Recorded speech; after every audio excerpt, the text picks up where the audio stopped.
আমার মন চাইলে আমি নিজের লাইফকে ধ্বংস করে ফেললাম। আমার মন চাইলে আমি একটা নারী মায়ে পড়ে গেলাম, নারী প্রেমে পড়লাম, মানে তাকে ভালোবাসার অফার করলাম। আমার মন চাইলো আমি সিগারেট খেলাম, আমার মন চাইলো যে আমি ভ্যাপনায় লিপ্ত হলাম, আমার মন চাইলো আমি হারামে লিপ্ত হলাম। আরে ভাই এ মন আর কতদিন চাইবে ভাই? এ মনটা আর কতদিন চাইবে? এ মন কি জানো?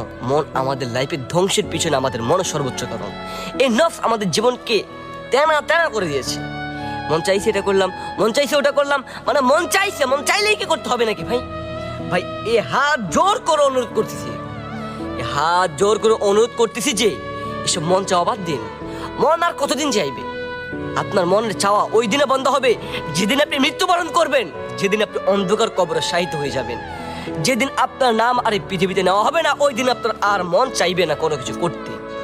ওই দিন শুধু মন চাইবে যে দুনিয়াতে কি করলাম ভাই। মনটা আমাদের লাইফ